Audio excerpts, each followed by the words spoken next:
Resistance training మనలో చాలామంది resistance training చేయాలంటే చాలా ఆలోచిస్తూ ఉంటాం. జిమ్ నేను చేయడం కరెక్టేనా కాదా, చెయ్యొచ్చా లేదా అని. ఫస్ట్ అండ్ ఫార్మోస్ట్ ఏంటనంటే ప్రతి మనిషికి బాడీలో బోన్స్ ఎంత ఇంపార్టెంటో, స్కిన్ ఎంత ఇంపార్టెంటో, అట్లానే మన బాడీలో ఉన్న మజిల్స్ కూడా మనకి అంతే ఇంపార్టెంట్ అవుతాయి. బాడీలో మజిల్ స్ట్రెంగ్త్ పెరగడం వలన తెలియకుండా మనలో హార్మోనల్ రిలీజ్ బెటర్ అవుతుంది.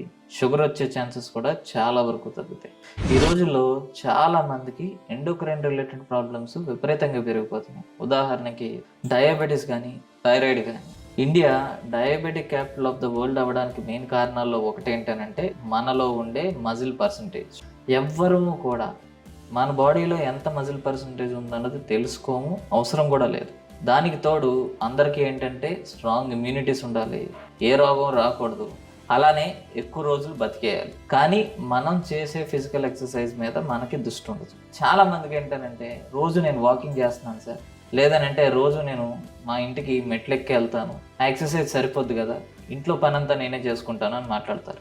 వాకింగ్ చేయడము లేదనంటే ఇంట్లో పని చేసుకోవడము ఏ మాత్రం సరిపోదండి. మనం మజిల్ గ్రోత్ అవ్వాలన్నా, మజిల్ స్ట్రెంగ్త్ ఉండాలన్నా దాన్ని రెసిస్టెన్స్ ట్రైనింగ్ అన్నది వారానికి ఒక్కసారన్నా సరే చాలా ఇంపార్టెంట్. అప్పుడే మన బాడీలో షుగర్ వచ్చే అవకాశాలు తగ్గుతాయి, హార్మోన్ రిలీజ్ బాగుంటుంది, నిద్ర ప్రశాంతంగా పడుతుంది.